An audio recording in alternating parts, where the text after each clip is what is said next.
올해 4월까지도 종편 예능 방송에 출연했던 탈북자 임지현 씨가 지난 16일에 북한의 선전 매체 우리 민족끼리가 공개한 영상의 모습을 나타냈습니다. 본명인 전혜성으로 등장을 해서 한국에서 돈을 벌기 위해 술집 등을 떠돌았다. 남조선 생활은 지옥 같았고 고향에 있는 부모님 생각에 매일 피눈물을 흘렸다. 이런 얘기를 하면서 우리 한국 방송에서와는 완전히 다른 모습을 보였는데요. TV에 출연했던 준 연예인급으로 나왔던 인물의 재입북이다 보니까 이게 우리 사회에 충격을 주고 있습니다. 탈북자 임지현 씨, 왜 갑자기 재입북을 택한 건지, 이게 혹시 자의가 아닌 타의에 의한 납치는 아닐지 여러 가지 의견이 분분합니다. 자, 탈북민 출신이자 북한 문제에 정통한 전문가죠. 세계 북한 연구센터 안찬일 소장 연결을 해보겠습니다. 안 소장님 안녕하세요. 네, 안녕하십니까. 임지현 씨. 그러니까 언제 탈북을 했다가 언제 다시 북한으로 간 건가요? 네, 그러니까 2014년 1월에 탈북해서 2017년 6월에 북한으로 갔으니까 예. 대한민국 주민등록증을 가지고 진행 기간은 3년 6개월. 그러나 이 중에서 이제 하나원 생활 3개월 빼면은 딱 3년 3개월 만에 예. 다시 북한으로 돌아간 겁니다. 한국에서 아주 활발하게 방송 활동을 했었어요. 우리 이제 종편에 예. 모란봉 클럽이나 또 남남북녀 여기에 나가서 이제 활발하게 활동했고 준스타급 대우도 받았다 이렇게 말할 수 있습니다. 어느 정도였냐면은 인터넷상에 이 임지현 씨 팬카페가 있을 정도였습니다. 그래서 2달 전에는 생일 파티 오프라인에서 생일 파티도 열고 그랬다면서요. 그렇죠. 팬카페가 있어서 상당히 팬들도 많았고 별로 남부러운 게 없었던 것처럼 보일 겁니다. 그러니까요. 근데 재입북한 줄도 몰랐다가 북한의 선전 매체에 인터뷰가 나오면서 우리가 그때 알게 된 거예요?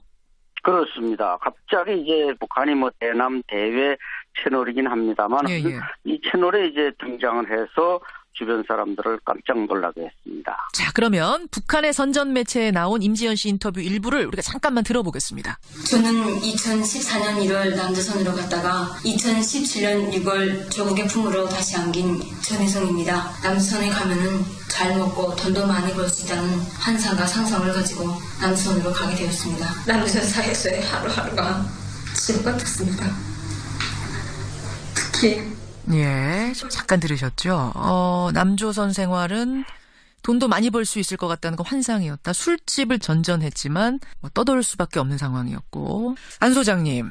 네. 아니, 그러니까 지금 말씀하신 것처럼 예능 프로에 고정 출연까지 하고 팬클럽을 거느릴 정도로 대한민국 탈북자 중에는 성공한 것처럼 보였던 그 사람이 대체 왜 북한으로 다시 돌아가게 된 건가? 진짜 이 북한 선전 매체 인터뷰처럼 자진해서 간 건가? 대한민국에서 살 수가 없어서.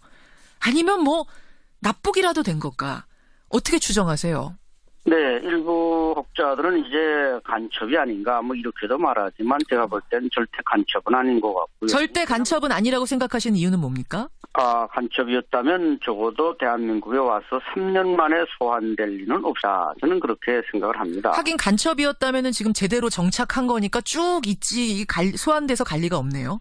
그렇죠. 이렇게 정착을 오히려 잘한 모범 케이스로 남아있는데, 갑자기 북한이 소환할 리도 없고, 다만 이제 20대 나이가 어리고, 이제 부모가 북한에 그대로 고스란히 남겨져 있었다는 점, 친구들한테도 어머니 아버지가 보고 싶다, 이런 말을 했다든지, 그 다음에 이제 가장 중요한 것은 또 하나 이제 인터넷 방송에 또 비공개 비슷한 데 출연해서 좀 약간의 이상한 행동을 한 것이 최근에 수사를 받았다. 이런 소리 있지만 경찰에서는 일단 그 여자는 여자가 아니다. 또 이렇게 발표를 했습니다. 이 부분은 좀 정리를 할 필요가 있는데요. 그러니까 북한에서 중국을 들렸다가 우리나라에 입국을 한 건데 중국에 있을 때 돈을 벌기 위해서 음란 인터넷 방송에 출연을 했었고 그 동영상이 지금 돌아다니는 겁니다.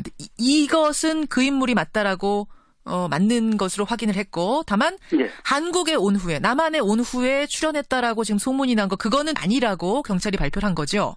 그렇습니다. 그렇기 때문에 그 면에 대해서는 어느 정도 다 해명이 된 상태인데 제가 볼 때는 강제 납치가 한 20% 그 나머지 한 80%가 자진월북. 지난 봄 3월부터 중국 일대에서 그 북한 공안과 중국 공안이 협력해가지고 이 대한민국에서 지금 연애 활동을 하는 사람을 하나 납치해서 뭔가 그 한번 시범을 보여야 되겠다. 이런 지령이 있었다는 소리 들려왔습니다. 아까 지금 남한 방송, 특히 종편에 이제 탈북민들이 많이 출연을 해요. 연예 방송 같은데, 교양 프로 이런데. 그들 중에 하나를 본보기로 좀 다시 잡아와라라는 지령이 있다는 이런 소문들이 파다했어요. 탈북민들 사이에. 예. 지금까지 25명이 북한 매체에 등장해서 대한민국을 비난하는 방송을 했는데 그중에 임지연 씨도 포함이 되는 것입니다. 그렇군요. 여하튼 간에 탈북민들 사이에선 좀 동요가 있겠는데요. 유명했던 사람이라. 강제 납치인지 또 자진 탈남인지에 대해서는 결론을 못 내리고 있지만 탈북민들로서는 상당히 안타까워하고 있습니다. 그렇죠. 우리가 뭐 여기서 임지연 씨 월북 이유를 확정할 수는 없습니다. 다만 이번 사건을 계기로 우리 탈북민들의 일반적인 현실을 좀 다시 한번 들여다보는 계기가 됐으면 좋겠어요. 대체로는 어떻게 생활을 꾸려나갑니까? 네, 지금 현재 딱 그 작년 11월에 3만 명이 넘어서서 3만 한 215명까지 이르렀는데 뭐 이런 지상낙원이 없는 거죠. 그렇겠죠. 근데 문제는 그것이 처음에는 그렇게 생각하지만 조금만 지나면 또 어떤 상대적 박탈감에 사로잡히면서 뭔가 절망을 하는 경우가 있습니다. 제가 볼 때는 정부가 그래서 이 탈북자 정책을 탈북자 중심으로 좀 바꿔달라. 이 탈북민들도 주인이라는 주인의식을 가지고 여기서 공동체를 형성해서 잘 뿌리를 내릴 수가 있는 것입니다. 지금 탈북했다가 재입국하는 경우가 어느 정도나 됩니까? 이게 좀 수치상으로 나온 게 있나요? 네, 거의 1년에 한 10여 명 이상이 탈남을 하고 있습니다. 10여 명 이상이. 이유가 대부분 그러면 상대적 박탈감이에요?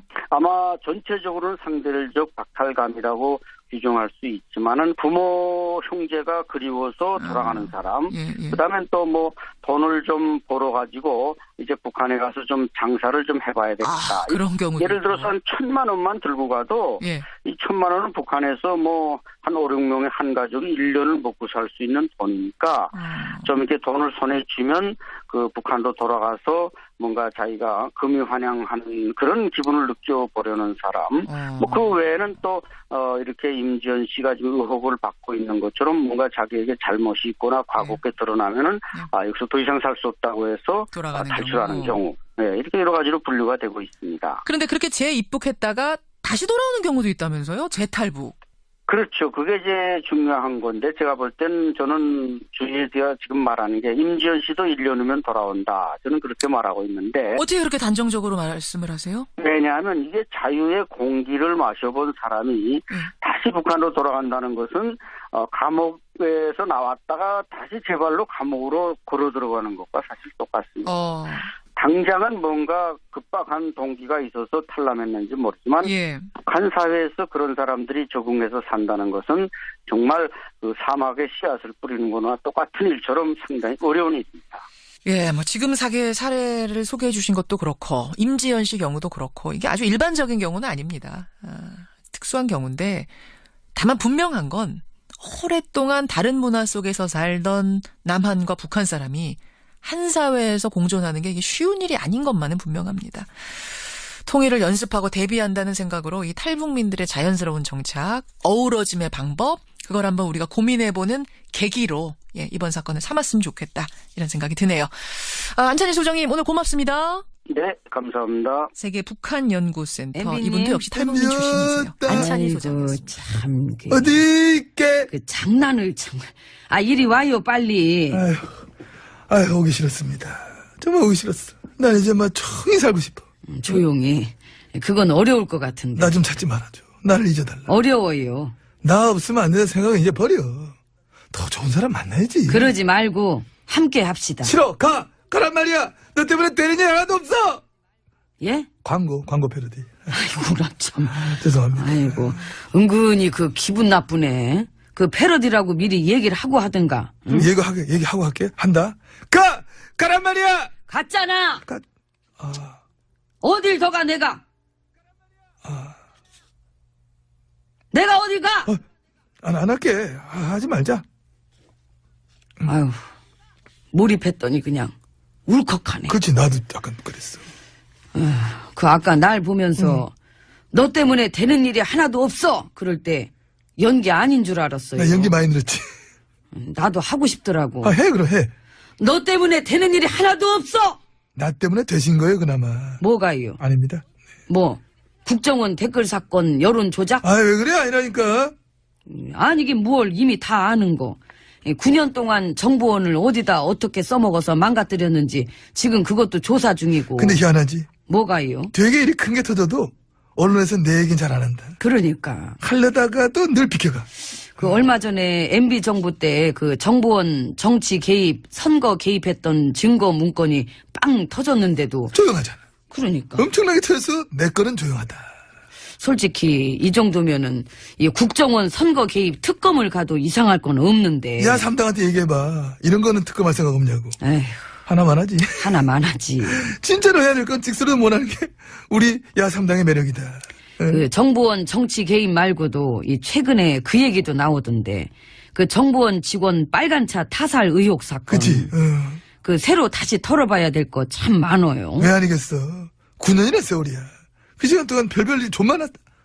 파다 보면 계속 나와 그거. 응. 그래서 지금 그쪽을 파봐야 될 것도 세고 셌는데 지금 또 여기저기서 그냥 딴 게 빵빵 터져가지고. 봐봐. 난 늘 그랬다니까.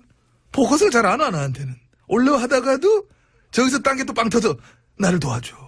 난 역시 럭키가이다. 이런 저는 뭐 확신을 가지고 있습니다. 아니 근데 왜 나는 가뜩이나 힘든데. 괴로우시지요? 그 나야말로 진짜 이제 좀 조용히 살고 싶어요. 저가 숨었죠. 어디로? 캐비넷. 캐비넷. 꿈에 캐비넷 귀신이 안 나와요. 나올 것 같아. 캐비넷에 혼자 지 혼자 막 쿵쿵쿵 걸어가지고 기밀문서를 막 토해내. 왜? 300건 지금 좋아요. 웃겨 그냥 상황이. 아이고 진짜 정말. 그러게 왜 그렇게 흘리고 댕겨. 어? 그렇게 감추고 가리고 없애고 가더니만은 캐비넷에서 그냥 나왔잖아. 이것도 참 생각할수록 코미디야. 진짜 어이없어요. 어쩐지 요새 기분이 쎄하더라고. 아, 느낌이 왔구나. 나는 이제 뭔가 이렇게 좀 그렇게 해가지고 그 내가 이제 몇 번 이렇게 아프고 시간 끌고 그런 게 이제 이렇게 돼가지고 어떤 뭐랄까 좀 그런 걸로다가 이게 이렇게 되면은 아 그렇게 되겠구나 이제 그런 밑그림들을 좀 그리고 있었는데. 아우, 나도 이제 익숙해져가지고 이렇게 얘기해도 뭔지 다 알아듣겠어. 근데 안 좋은 일은 한꺼번에 터지는 게 있잖아요. 있지. 그 생각도 못 하고 있었는데 유라가 또 빵 터트려가지고 그렇지, 그냥 그렇지. 아주 그래서 그냥 엉망이 돼가고 있던 와중인데 순실은 뭐래요? 무슨 뭐 모녀 사이를 끊겠다고 펄펄 뛰고 막 역시 뭐, 막장이네. 어디 안 가? 그렇게 엉망으로 터지는 와중에 응? 그 캐비닛도 터지고 그러게. 그래서 이게 끝일까요? 아니. 아휴 더 있을 것 같아. 미안해. MB님 에? 이제 시작이세요. 야, 왜 그래? 강 건너 불구경은 오래 하셨고 커밍 순입니다. 아이고, 지금 내 걱정할 때가 아니시고요. 참나. 일단 저는 며칠 못 나오니까 그런 줄 아세요. 아니, 왜 또 아파? 아유, 그건 아니고 응.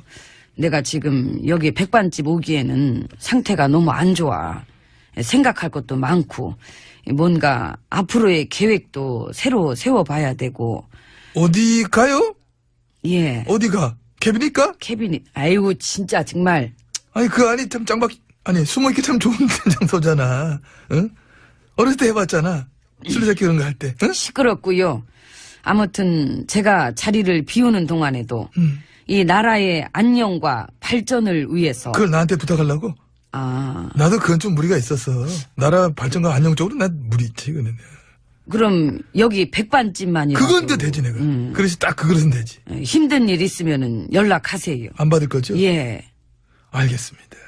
나도 뭐 나대로 시간 보낼 거 많기 때문에. 뭐. 그 심심하면은 방산 비리 터는 것 좀 보시고요. 그 본격적으로 수사하던데. 나 안 심심해. 바빠. 왜 이래? 그 볼 시간 없어. 지금 나 여기 너무 놀았어. 가야 돼. 많이 바쁘시구나. 가자. 에이. 가시고요. 예. 며칠 있다가 다시 봬요. 예. 다시 봐. 이복의 총. 올해 4월까지도 종편 예능 방송에 출연했던 탈북자 임지현 씨가 지난 16일에 북한의 선전 매체 우리 민족끼리가 공개한 영상의 모습을 나타냈습니다. 본명인 전혜성으로 등장을 해서 한국에서 돈을 벌기 위해 술집 등을 떠돌았다. 남조선 생활은 지옥 같았고 고향에 있는 부모님 생각에 매일 피눈물을 흘렸다. 이런 얘기를 하면서 우리 한국 방송에서와는 완전히 다른 모습을 보였는데요. TV에 출연했던 준연예인급으로 나왔던 인물의 제2북이다 보니까 6월에 북한으로 갔으니까 예. 대한민국 주민등록증을 가지고 지낸 기간은 3년 6개월. 그러나 이 중에서 이제 하나원 생활 3개월 빼면은 딱 3년 3개월 만에 예. 다시 북한으로 돌아간 겁니다. 한국에서 아주 활발하게 방송 활동을 했었어요. 우리 이제 종편에 예. 모란봉 클럽이나 또 남남북녀 여기에 나가서 이제 활발하게 활동했고 준스타급 대우도 받았다 이렇게 말할 수 있습니다. 어느 정도였냐면은 인터넷상에 이 임지연 씨 팬카페가 있을 정도였습니다. 그래서 2달 전에는 생일 파티 오프라인에서 생일 파티도 열고 그랬다면서요. 그렇죠. 팬카페가 있어서 상당히 팬들도 많았고 별로 남부러운 게 없었던 것처럼 보일 겁니다. 그러니까요. 근데 제2북 한 줄도 몰랐다가 북한의 선전 매체에 인터뷰가 나오면서 우리가 그때 알게 된 거예요. 그렇습니다. 갑자기 이제 북한이 대남 대외 채널이긴 합니다만 예. 이 채널에 이제 등장을 해서 주변 사람들을 깜짝 놀라게 했습니다. 자, 그러면 북한의 선전 매체에 나온 임지연 씨 인터뷰 일부를 우리가 잠깐만 들어보겠습니다. 저는 2014년 그러니까 이게 우리 사회에 충격을 주고 있습니다. 탈북자 임지연 씨, 왜 갑자기 제2북을 택한 건지. 이게 혹시 자의가 아닌 타의에 의한 납치는 아닐지 여러 가지 의견이 분분합니다. 자, 탈북민 출신이자 북한 문제에 정통한 전문가죠. 세계 북한 연구센터 안찬일 소장 연결을 해보겠습니다. 안 소장님 안녕하세요. 네, 안녕하십니까. 임지현 씨. 그러니까 언제 탈북을 했다가 언제 다시 북한으로 간 건가요? 네, 그러니까 2014년 1월에 탈북해서 2017년 1월 남조선으로 갔다가 2017년 6월 조국의 품으로 다시 안긴 전혜성입니다. 남조선에 가면은 잘 먹고 돈도 많이 벌 수 있다는 환상과 상상을 가지고 남조선으로 가게 되었습니다. 남조선 사회에서의 하루하루가 지옥 같았습니다. 특히 예, 좀 잠깐 들으셨죠? 남조선 생활은 돈도 많이 벌 수 있을 것 같다는 거 환상이었다. 술집을 전전했지만 떠돌 수밖에 없는 상황이었고. 안 소장님. 네. 아니, 그러니까 지금 말씀하신 것처럼 예능 프로에 고정 출연까지 하고